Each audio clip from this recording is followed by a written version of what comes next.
And here they are, both of them, ready, and here comes move one, Levon, with the white pieces. Yeah, and a Sicilian defence. This is exciting already. We very rarely see the main lines of the Sicilian at the top level these days because it is so complex and is so risky for both sides. And Levon Aronian, he doesn't play the open Sicilian. White's bishop just developing to the c4 square means that we see a quieter start to the game. So this is very reminiscent of the Italian opening, the Spanish opening, as we saw in the last game. Manoeuvring is the name of the game. And both sides have castled. Levon just bringing his knight out now. And I think Levon just wants to take his young opponent out of opening theory. Erigaisi, he's one of the best prepared players I've maybe ever seen, especially for an 18-year-old. I've played him a few times in Blitz, and I very rarely survived the opening against him. Really? He is such a so well-booked-up player. Mature for his age in the opening? Mature for his age, but also I don't know how he's crammed kind of so much opening knowledge into just 18 years of life. I mean, he knows more about the opening now at 18 than I do, and I'm quite a lot older than him, so yeah, he's very impressive in the early stages of the game, Erigaisi. And just to add to the story a little bit, I mean, we see Erigaisi playing very quickly, but Levon Aronian actually had this opening once before against Anton Korobov, a very strong grandmaster, just recently in May.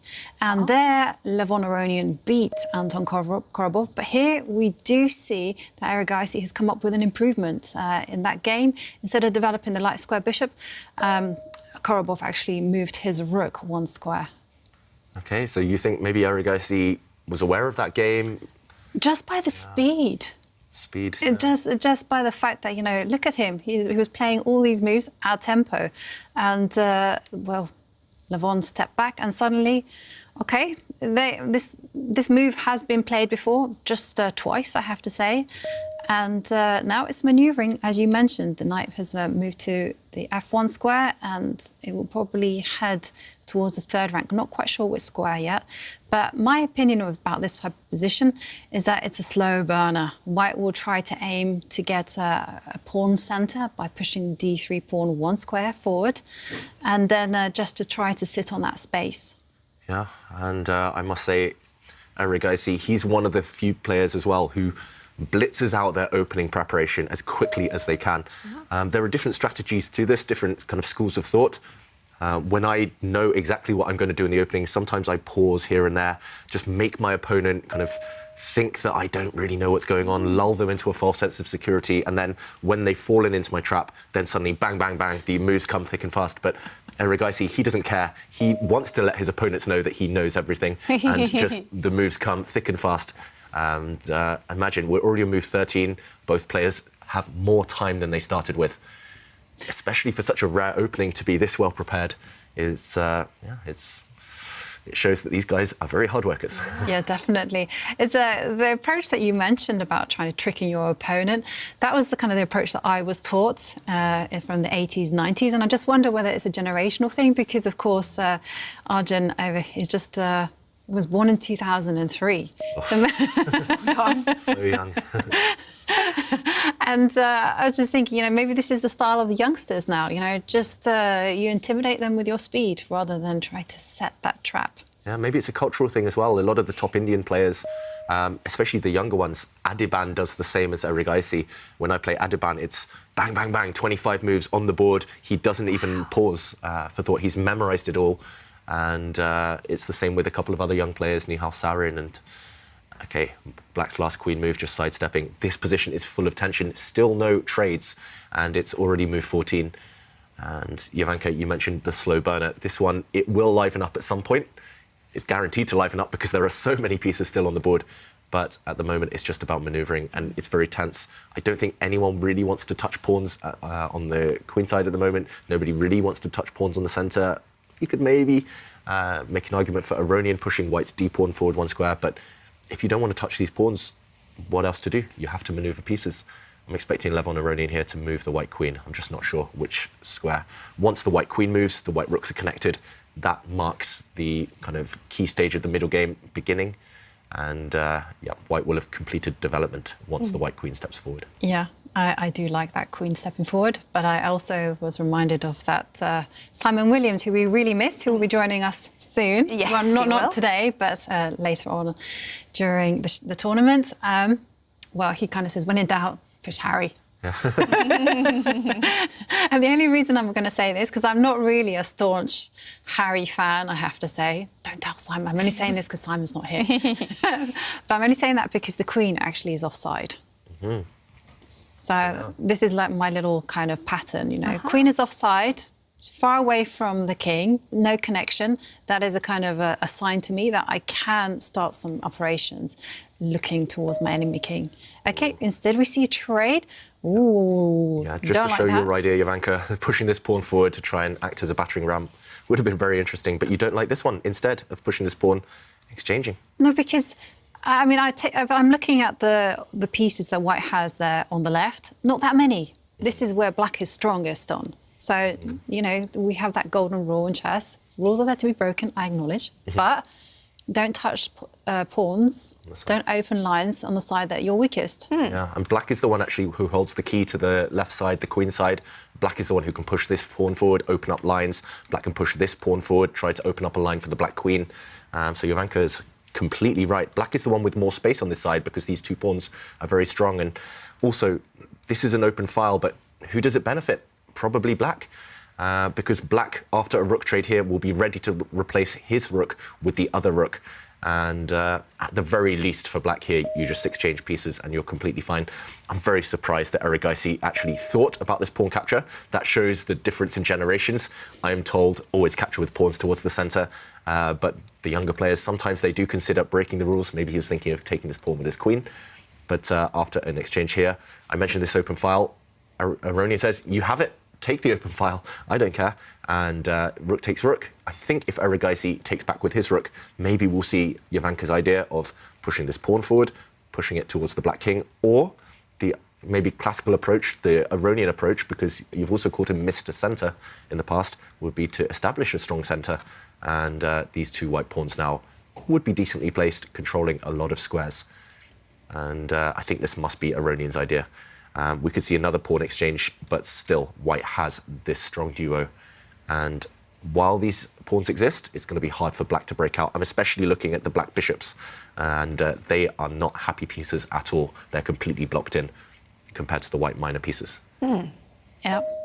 And, yeah, well... Oh, Aronian had pre-moved there. And instead of rook takes, Erigaisi took with his queen, occupying the open file with his queen now, and jumping forward with the pawn. At least now, after this pawn exchange, Erigaisi's rook is maybe on a semi-open file. For example, the Black knight can come attack this bishop, or maybe even jump into the white half of the board next move. So still roughly in the balance, this position. But White does have central space, and Aronian likes that. All right. Well, Levon, we know, will be on the American team for the Olympiad starting in August, or is it starting late July? Starting late July. Late July. He's going to be the top player on that American team, Levon Aronian. But Arjun Erigaisi, will he play? Yes, he's also in the... India has 3 teams, so he will be on the first team. They haven't announced board order, right? Yeah, the order of the players can be changed, I think, up until a couple of days before the event starts. But Erigaisi will play for the top team. He'll be by far the youngest on the top team, actually. India's second team is packed full of the youngsters, full of teenagers, which is very, very exciting for them. But yeah, we should mention America, by far the favourites in that event, and Aronian, maybe he'll be the missing ingredient that will help them to another Olympiad victory. Yeah, India actually have some incredible teams on both the men's Olympiad and the women's Olympiad. Actually, I should say Open Olympiad. Yeah. And women's Olympiad. India is actually ranked number 1. That came as a surprise to me there, because I was asked about India's chances. I was like, yeah, maybe they have an outside chance of winning. And then the rankings came out, and I was like, oh, they're a top team. I didn't quite realise. Who would you have? Who would you have? I was thinking Georgia. Georgia, Ukraine. They have very strong women's team. Because China won't be playing. China won't be playing, and also Russia, for obvious reasons, are not playing. Yeah. So, I mean, China and Russia have been the dominant forces, right, in open and women's sections in Olympiads over the years. But It's really opened up the field. In the Open now, the US, massive favourites. But in the women's, I'm not sure. It's really hard to say. So many top teams. Definitely. And they said more teams than ever, actually, are going to go and play in the Olympiad. Oh, I bet the atmosphere will be fantastic in Chennai. I'm so eager. I'm just going to sit and relax and watch you guys and root. I'm going to root for England. Yes. Yeah, who needs Norway? You've got England to support. Magnus Carlsen will also play, correct? Actually, they're ranked. They could 4. also be a dark horse as well. Yeah. Everyone was surprised. Norway ranked 4th in the seedings. Oh, really? Yeah, traditionally, okay, partly because Magnus hasn't been playing the most recent Olympiads, but traditionally they haven't been among the favourites. But this time there's a bit of pressure maybe on Norway. And yeah, I mean, if Magnus wins half of his games or most of his games, then they've got a great chance. And well, Arian Tari as well playing in this tournament will play for the Norwegian team. Olympiad, that must be a lot of fun, but perhaps also a lot of pressure playing for your country on a team. Yeah. Do you enjoy it or do you dread it? I love Olympiads. It's always the highlight for me. You mentioned a lot of fun. Yeah. It's nice to see friends. For example, I'll be seeing some people that I haven't seen for years due to the pandemic. Oh, yeah. From all around the world, from New Zealand, from Africa, Asia, all over the world. But that's the fun side. But yeah, it's also, it feels special to win a medal for your team or an individual medal when there's everyone there, when there's so many countries competing. And Jovanka, this last move is going to make you happy. It will make me happy. You know, he's done what I love best. You know, he's taken the centre with the pawns. Love that. And then for bonus points, he also pushes Harry.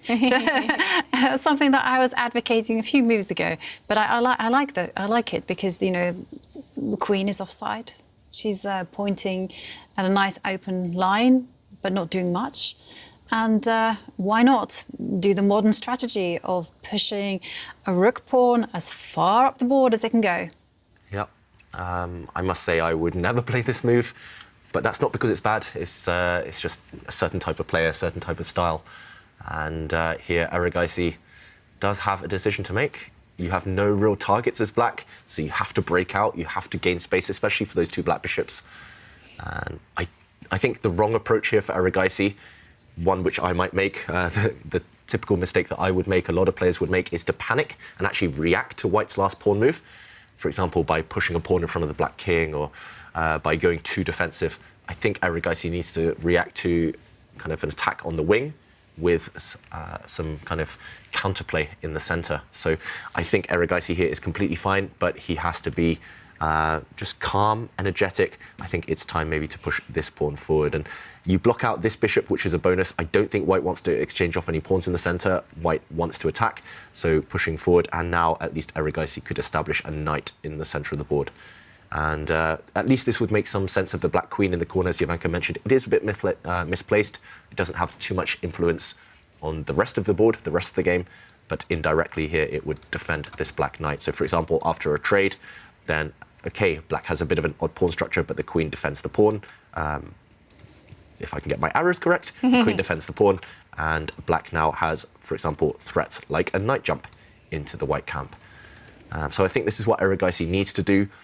In this position, of course, we wouldn't see Aronian trade off these knights. I don't think he'll touch this piece. He'll just play around it. Maybe instead Aronian will go forward with his pawn, try to push it as far down the board as possible. But at least Erigaisi gains some space. And oof, I was saying don't touch pawns, don't react to White's pawn push. But he has pushed a pawn. And this is something that you mentioned earlier, Jovanka. Don't touch pawns on the side where you're weaker. And oh, I don't know, this pawn push, it looks so counterintuitive because at some point you could imagine White's queen stepping forward and suddenly a sacrifice happening on this square.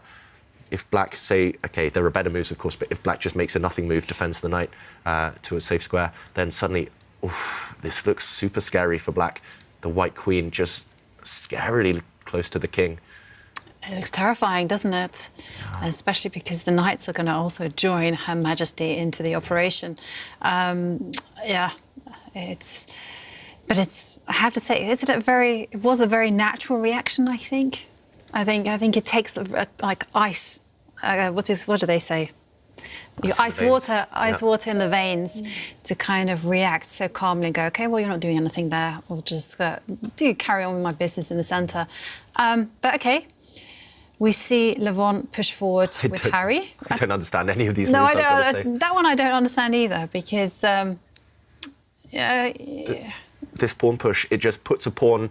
Now you've kind of provoked a weakness. You've already forced black's pawn forward. This is the whole point of your advance. But now, with white's last pawn push, putting the pawn on the h5 square, this pawn is defended, yes, but you've tied down your knight defending it for the near future. And it's not as if you're going to make any pawn breaks. You can't open up lines with this pawn anymore. So you've kind of just blocked things up, and you've tied down one of your own pieces. Maybe he was reluctant to move the queen because of some very specific, concrete tactical reasons, but it just feels like both sides are waiting. They're just kind of not wanting to commit their pawn structure. It feels like white doesn't want to step forward with these pawns because why touch them? They're nice. They control all the central squares already. But it feels like Erigaisi is too scared to touch these pawns as well because he's scared he would leave weaknesses if he pushes them forward. But you can't just wait forever. And OK, Erigaisi steps back with his bishop. This confirms my theory that he doesn't really know what to do or doesn't want to commit. There is one good thing behind this bishop retreat. Now, indirectly, you defend this pawn, so there won't be any sacrifices near your king. But it's very much a waiting game. It feels like both players, if not nervous, then at least they're reluctant to make a big push forward. And yeah, it looks like they're just treading water at the moment, just surviving and not really wanting to be the first one to break the ice. Yeah, I have to say I really am not a big fan of white pushing the pawn all the way to the 5th row, primarily because I kind of wanted the knight that are actually now sitting on g3 doesn't have a role. I mean, that could have gone to that square. Instead, the pawn is sitting pretty. And it's not like the light square bishop that white has can even think about getting into the game and relocating itself to a better diagonal, because, I'm sorry, that is stuck there on that square, defending. OK, finally, he... well, actually, finally is the wrong word. Yeah. He steps forward with the queen, one square. Yeah, with a threat. With a threat, yes. The knight is under attack. Now, is it the chance to step forward in the centre? I think he pretty much has to. Right? If not compulsory, then it would at least be the most consistent. Again, we have to jump in because critical moment now for Erigaisi. If he's too scared to touch these pawns, then he might live to regret it. Because remember, this knight is attacked, and if it retreats, that's only a step in the wrong direction. You're retreating back into your own half. You've lost a lot of time with that piece. Why do that? But in order to defend this knight, you have to push your pawn forward, unleashing the bishop to defend it. But you do, meanwhile, allow white to gain some space. And yeah, the knight can jump in, attacking the white queen. Remember, this is a knight that white doesn't want to capture, doesn't want to trade off. But for example, if the queen sidesteps, the key is whether black's knight can survive in the center. If we ever see a knight trade that the white bishop or pawn could even recapture, I'm slightly attracted to taking back the pawn, just because now the white pawn can step forward and break down the black king position. But meanwhile, what are black's pieces doing? This black bishop is bad, This bishop is passive, and he does step back with his knight instead. You don't like this one, Jovanka? No, I don't like it. I much prefer the more active option of pushing the pawn forward in the centre. Here, I mean, the first worry that I would be concerned about for black is what happens if white just pushes forward with the d-pawn and tries to secure some squares. Yeah, it's very tempting, right? But I guess after a pawn exchange, the question is, if you do take back, maybe the black knight can come to the edge of the board, attacking your bishop. Maybe jumping into this square next. Yeah. The knight is dancing, but at least it's to decent squares. Yeah, that is true. So, OK. But still, you know, white's pieces get very active. And, OK, this is also a very nice move, actually, just stepping back with the bishop. I say it's a very nice move, but I'm going to backtrack a little bit because it does have the consequence of the black queen being allowed to step forward all the way to the 2nd row. And if that's going to work, then, OK, maybe Erigaisi is doing very well. Yeah, it's all about whether black's counterplay here with the black queen, for example, on the queen side, is that quick enough? Because there will be threats. For example, white's pawn stepping forward, attacking the black knight, kicking away a defender of the black king. If that knight moves, maybe we'll see a pawn trade first, but if the black knight moves, then suddenly white could line up some really nasty checkmating ideas along this diagonal, trying to sneak in to trap the black king. For example, knight takes bishop now would be met by a nasty checkmate. This is a typical pattern if you line up your white queen with the light squared bishop, sneaking in towards the black king. So very direct threats, maybe, very specific ideas, but is Aronian going to be quick enough with his pawn? And I like this move from Erigaisi, offering a queen exchange, saying, okay, you've got some ideas, or at least some outlines of a checkmating attack, so let's get the queens off the board. And the black queen defended by its knight. What do you think, Ivanka? Queen trade or no queen trade? No queen trade, but then again, I do quite like that queen move by Erigaisi. It's good defensive strategy. But it makes no sense for white to trade off queens because, you know, white's position is just building itself up to attack the king. And you need the queen. You need that to be there on sitting, preferably on the d3 square. I know that's actually not possible now, but... yeah, the problem is you want your queen and bishop lined up on this diagonal, but as Ivanka says, not possible right now. It walks into a nasty knight fork. So it's all about timing, and right now Aronian has to decide what to do with his queen. He steps it back to its starting square. That is not ideal either. Maybe now the black knight will come back. We're doing a little dance, like the knights, the bishops. The knight steps forward, the bishop steps back, the knight steps back, the bishop steps forward. Yeah, it's really, really tense right now. Yeah. And both sides have kind of manoeuvred their furniture. And, I mean, who's benefited from that, actually? It seems to me that maybe black is the one... Valuation bar thinks black. I don't know. I'm not so sure, but yeah, it's all about concrete variations. Right. I mean, I feel that if black can trade off queens, black is probably doing really well. If white can keep the queens on and somehow start pushing black pieces back, then okay, he will be doing very well. So everything in the balance at the minute. The next few moves are going to be absolutely critical. And talking about critical, Erigaisi just accelerates the play. He pushes the pawn forward, attacks the bishop, and Levon is cool. He's like, step my bishop back, attack your queen. Yeah, and we should mention there was a really nice tactical point. Erigaisi, it looks like he just sacrificed a pawn. By pushing this pawn forward, it looks like he's just blundered a pawn away. This pawn is, after all, attacked 3 times by white. It's only defended twice. But after a series of captures, this is why the top players, they're so good. They calculate so quickly. After takes, black takes back, white takes back, black captures. After all of this, suddenly there's a tactic in the air. There's a really nice trick. Rook takes bishop, wins a piece because the white queen is overworked. She has to defend the rook next to her. So if she moves away and captures this black rook, then whoops, the white rook drops. This is check, and black has won a piece in the process. So, I mean, just I've got to applaud both players there. Firstly, Erigaisi for seeing a long tactic like that. What is it, like 5-6 moves in advance? But also Aronian, he didn't blink, he instantly reacted. He didn't blunder like that. And he stepped back with his bishop, attacking the black queen. And now it's Ivanka's idea of the queen jumping in. It's, yeah. I mean, all of these hidden little traps, they exist all the time in chess, and it's just about spotting them. Yeah. Definitely, and the position is really sharpening up because do you think Levon is actually going to try to defend this pawn that's under attack? No, he closes the position down. I'm not sure about that. Yeah. And I'm a big fan of pushing pawns, so you won't often hear me say that about a pawn push. So why are you not a big fan of that one, Ivanka? Because it closes down the light square bishop. And I had dreams that bishop would be going to the b3 square, start looking at the black king. And now, no, it's not happening. It's dead. It is dead. And with the centre now blocked, completely locked up, it's unlikely we'll see a direct attack against either of the kings, especially not against the black king. If you look at the black knight on the f6 square, that's a great defender of the black king now and will keep it safe for the foreseeable future. On the plus side, I guess, with this pawn push, you gain a bit of space with white. You ask black, you ask Erigaisi a really difficult question. The black knight that has just been attacked by this white pawn, where do you go? Do you step back? If you step back, maybe you're on a bad circuit, you're on a passive square.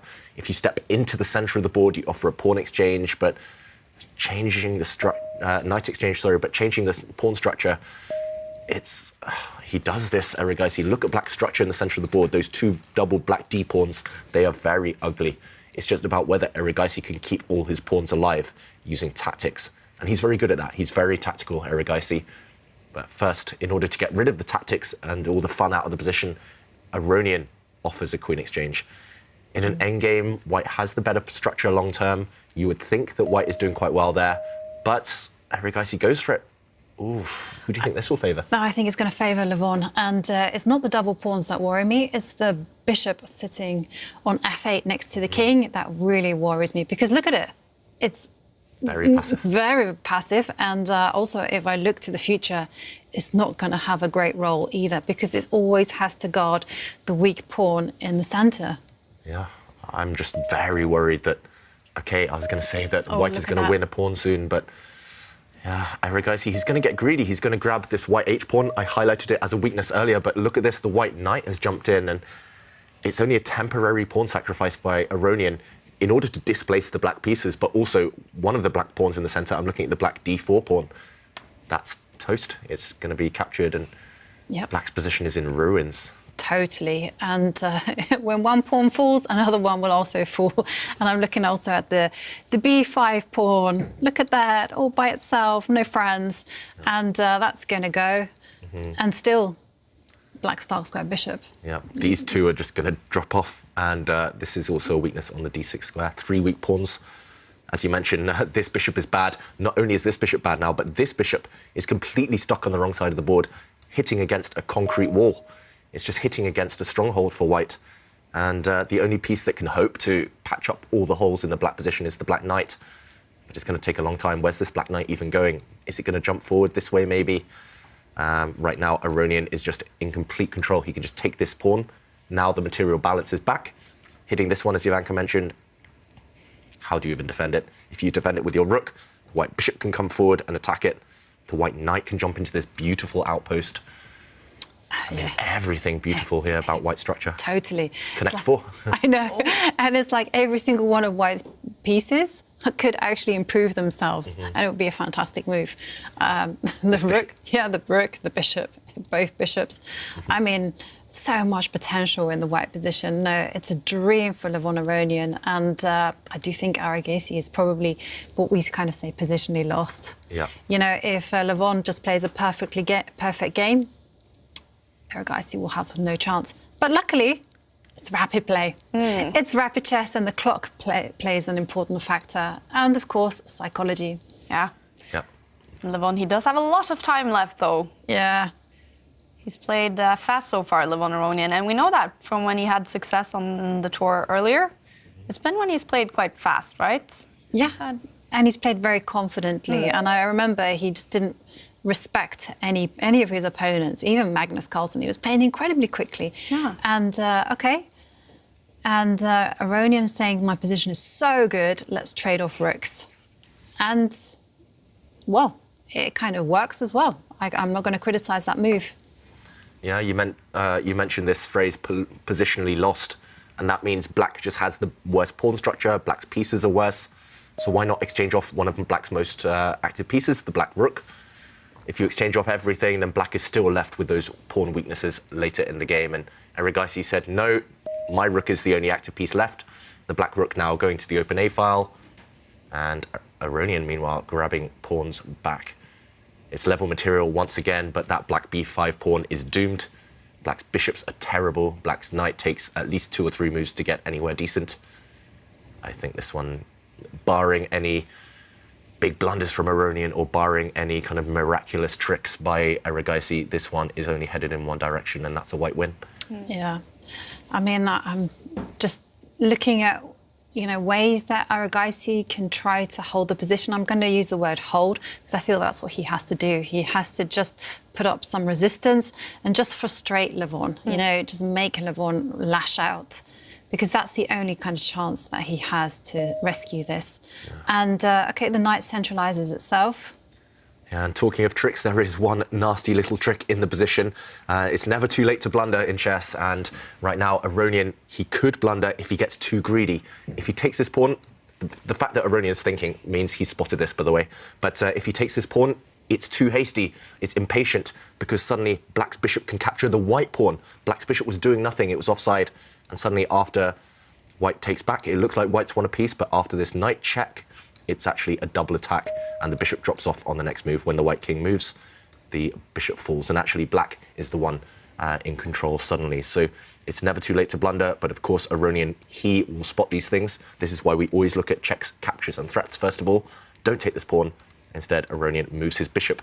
The bishop was the one that was loose and would have dropped off in that last variation we just showed, so he moves it to a better square, and he's hinting that he might even capture this black knight later on. You don't want to rush with that because you give up the dark squares, but maybe later he'll take this knight off if he needs to.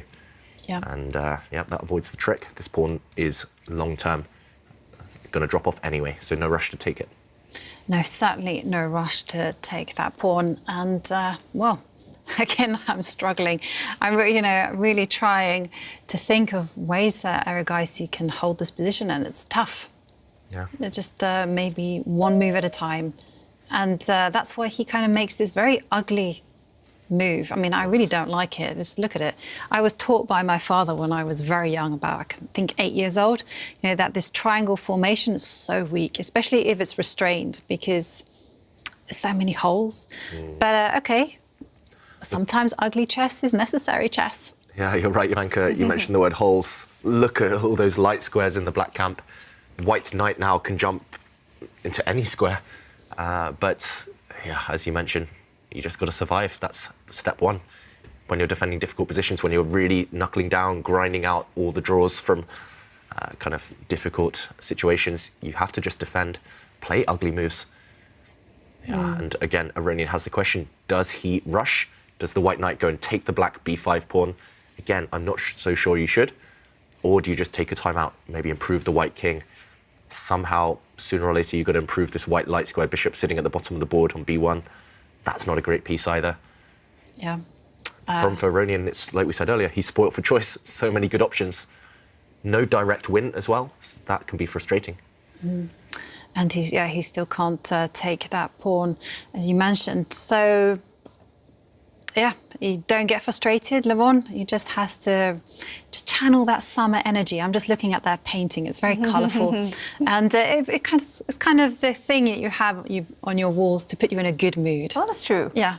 And But you don't want to put your opponent in a good mood, right? Because your opponent will be looking at your webcam. No, but they might be trying to work out the detail, which you already know. Yeah, that's so true. it's a good strategy. But anyway, I'm a big fan of having good vibes, good energy in the house. And talking about good vibes, good energy, whilst Levon is thinking about what to make a move, oh, he takes the pawn.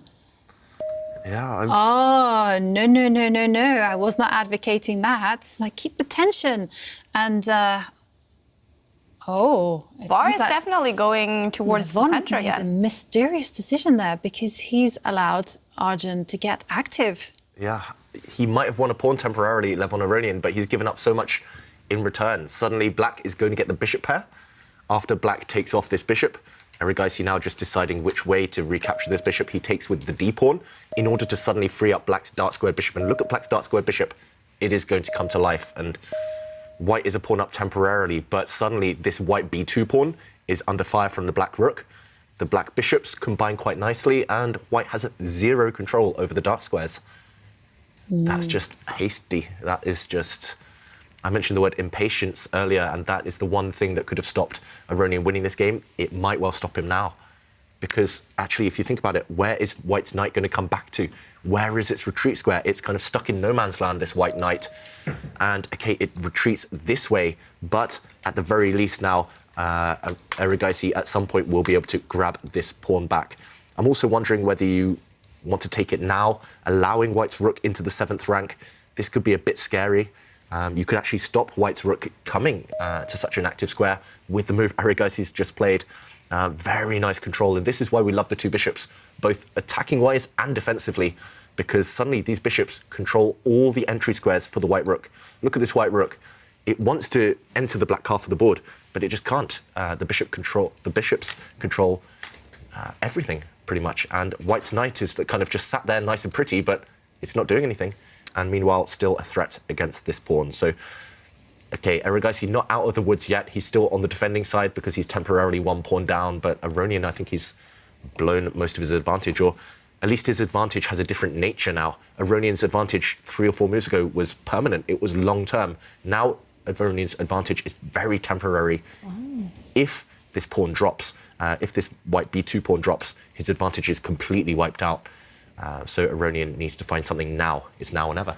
Yeah, I think it was very impractical to grab that pawn because, yeah, like you say, it might have been like winning. It still might be really good for him, but in terms of human moves, well, I think it's now very difficult for him to play. I can't see a way forward, to be honest with you. I don't see what to do. Maybe you have to try and get your rook in somehow, but it's really difficult because this square, for example, if it ends up on the a7 square, it would be on a dark square.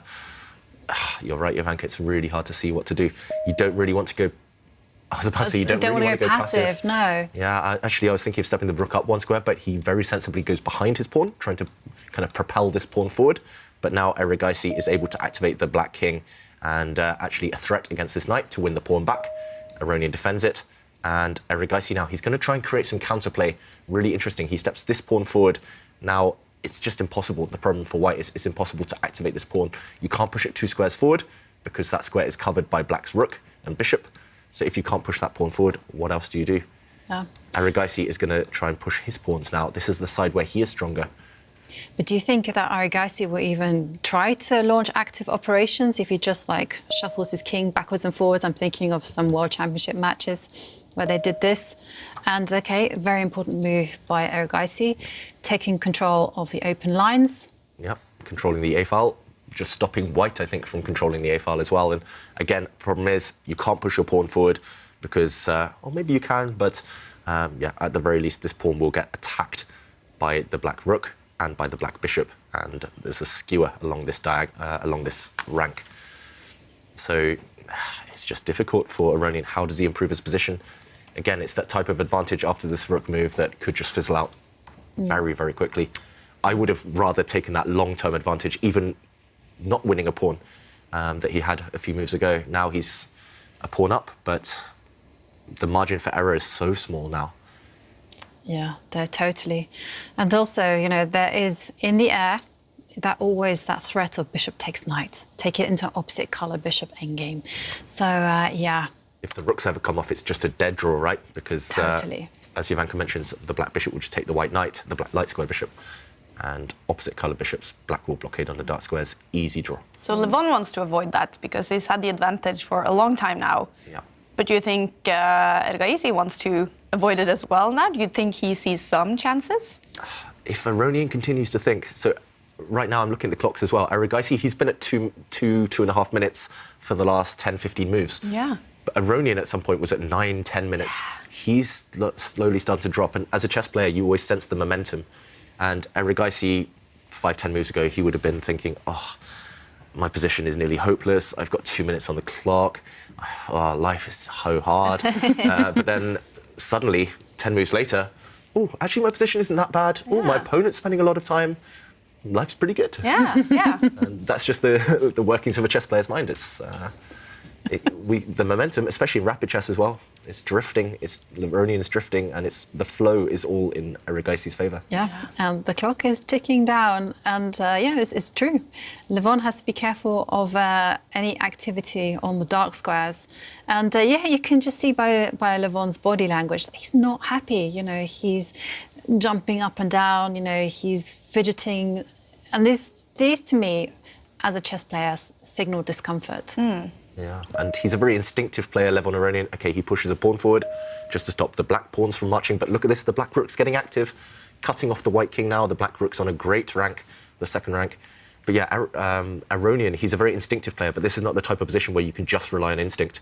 You have to be really careful. You have to kind of step pawns forward in a really sophisticated, clever fashion. You have to think, calculate a little bit before you make any moves with any of your pieces. And look at white's rook compared to the black rook.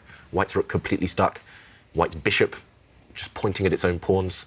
No control over the dark squares. Yeah, suddenly I'm not sure whose position I prefer. Yeah, I could really easily see this going wrong for white. Yeah, and he is on the clock now, Levon Aronian. He's been up by so much for the entire game, but he is now down on the clock. Yeah. As David mentioned, the shift, the tide is turning. Before he had a very easy position to play. He could almost make any improving move, and his position was just great. Here, he has to tread very carefully, and I just love what Erigaisi's done. cut off the white king. And yeah, if the dark square bishop gets active, then maybe you can even start looking at try and trade off some rooks. Or maybe even get ambitious and push Harry the h-pawn. Yeah, we should mention that we've been talking about white's passed pawns. White's b-pawn is a runner. It can run later on. White also has a passed d-pawn. It's blocked right now, but black's got a potential passed pawn. That h-pawn sitting there very innocently on h6. If it starts pushing forward, that could well be a game changer. And Aronian, what's he thinking? He's really frozen. Well, I don't see a natural move for him as well. yeah, well, he doesn't have too long on the clock, though. He has just under 1.5 minutes. It was interesting commentating with Jan Gustafsson, I have to say, because he goes to me, what's with your negative reaction towards the clock? And I'm like, what do you mean? And he goes, you always say just under 1.5 minutes. I'm like, he goes, when you should say it has just over, you should phrase it in positive terms. And I'm like, I've never thought about that. Well, we do, that. we do see a lot of time trouble in the Champions Chess Tour, no doubt about that. Games lost when clocks are under the minute. We've seen that so many times. Exactly, but to these speed demons, they're like, you have plenty of time. What do you want about 1 minute? I can play 100 moves. And, OK, the king centralizes itself. Black's position is just consolidating itself. But still, that pawn, h-pawn, can start moving up the board. And whoa. Where is this rook going? I don't really see the path of this rook. Aronian just shook his head as well. We should mention that that's really important. It gives us a signal about how he feels about the position. But where's this white rook going? It's zigzagging across up the board to the third rank. We talk about rook swingers, rook lifts. Where's this rook swinging across to? It's blocked by its own pawns on the third rank. I mean, but there's no plan behind it either. I mean, Exactly. I mean, what's he? He's not threatening to push the b pawn. So if black's rook just waits, for example, what is white doing? I'd be so tempted now as Erigaisi to go for the win, to start pushing the black h-pawn down the board. I'm not sure he really feels kind of enough potential in his position to try and win this game, so I wouldn't blame him if he doesn't do anything now, Erigaisi. But yeah, at the very least, the black dark square bishop can come and attack this white rook. That would be very logical as well. He does that, asking this rook, where are you actually going? Well, one square he must not go to is the dark squared e3 square, because then that would be in the same diagonal as the king. And instead, he steps back with the rook to where it came from. OK, well, if Erigaisi wants to signal that he's happy with the draw, he's just going to step back with the bishop. Yeah. But to be honest, why should he? Yeah. There's no reason to. The evaluation bar as well, for the first time pretty much in the whole game, but the first time in a long time at least, it's on black's side, and he's going for the win. Yeah, we love to see such confidence. I mean, these guys are sharks, let's face it. Yeah. You know, they might have been suffering the whole game. They might have been dead lost. But if they sense a win, they pounce. Yeah, it's just like Magnus. When I was watching when I was commentating on the candidates, at some point I took a break. Magnus jumped on to the candidates' commentary, and he was really critical of Nepomniachtchi's decision not to press against Nakamura, and he said, be a shark. If you sense a tiny little bit of weakness in your opponent, or if you sense, even if you were losing earlier, if you sense a change in momentum, be a shark, smell the blood in the water, go for the win. And, OK, I'm not sure I like this decision too much, but I like the attitude behind it. Erigaisi did push the black h-pawn forward. We saw an exchange. At least now, white has a chance to activate his rook. White's rook is going to swing across to the g-file, the squares that's just been evacuated by the white king, and it's going to come up the board. I'm not sure where it's going after that, but at least Aronian's rook will finally find some kind of duty. It will find some kind of action.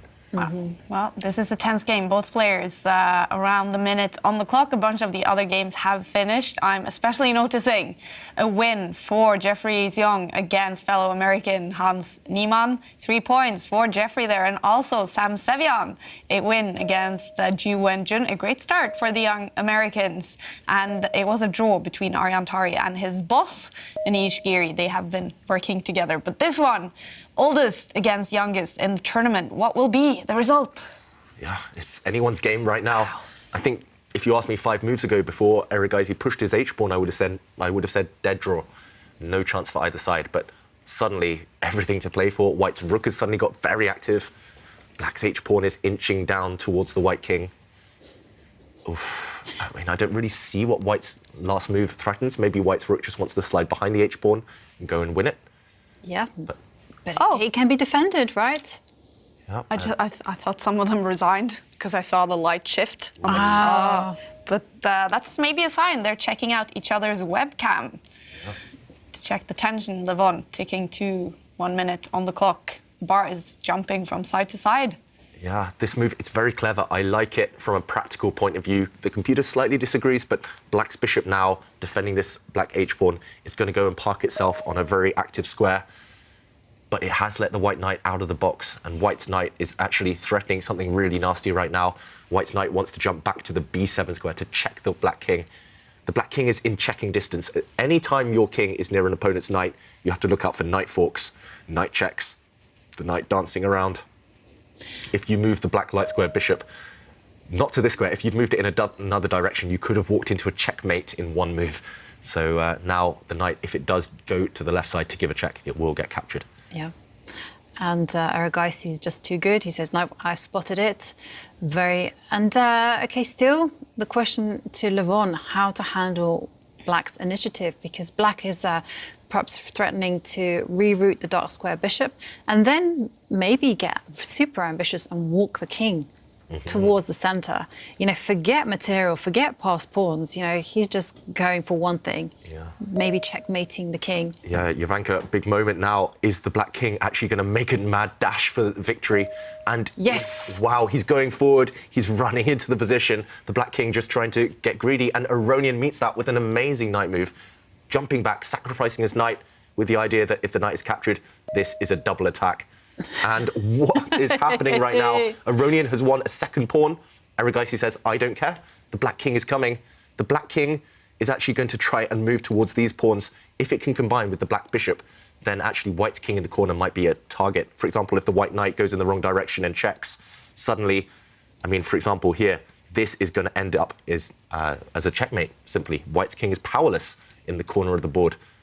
Black's king is super active. So in the current position right now, I think it's actually time for Aronian to find some really desperate moves. I'm not even sure what he should play. Maybe he should give a knight check, but when the black king comes forward, maybe now he should jump back with his rook, try and trade something off. And he's not got too much time. So scary, it's though. very, very scary. The king is in. He has pushed this pawn.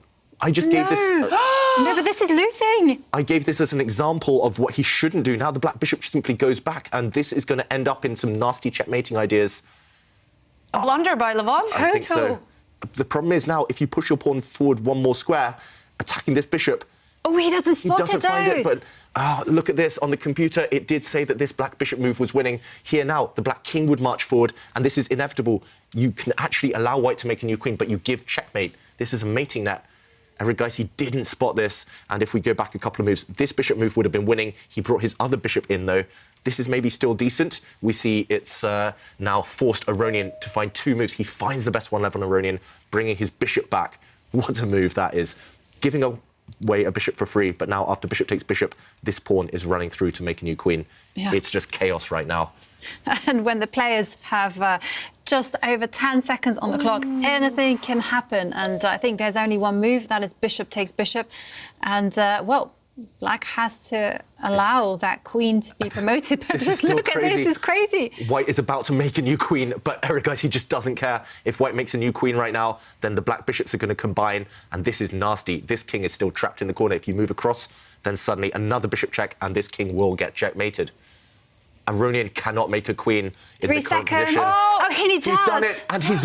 OK, maybe he can. Wow, what a move by Aronian. He made a new queen, and here, this check, he answered it by throwing his rook in the way. And maybe he'll save the game. The whole idea is if this rook is captured with a check, now the white king can hide safely because the black bishop giving a check would allow the bishop to get captured. These players are just so incredible, both at the top of their game and in the current position, if we go back to it. Now, Erigaisi, he's threatening to win by moving his rook out the way with a discover check from the bishop, but Aronian needs to give some checks himself. It's time for the white queen to start checking the black king. Drop back to this square with a check. There we go. Does it. And it should now... Is it? Wow. Is it? Is it? I was saying it should be a draw, but maybe black is winning. The king is going to hide. Yeah, look at the bar. It's saying 100. Yeah, it's saying plus 100. The black king is just going to sneak around to safety, and this white king is going to be the one that dies. let's go back to the players. We'll show this in more detail later because this is the play of the day. It's just incredible stuff. Aronian shaking his head. I said it should be a draw, but no. Erigaisi. 4 seconds, 3 seconds. Aronian has to give a check. He does. And now the Black King is going to hide itself away. Just look at that. Wow, look at where the Black King is hiding in White's camp. Next move, the Black Rook is just going to move out the way with a discovered check. White's King is the one that's actually getting mated. And just like that, Erigaisi wins. It's over. The youngest player in the tournament at 18 years old, Arjun Erigaisi, he beats number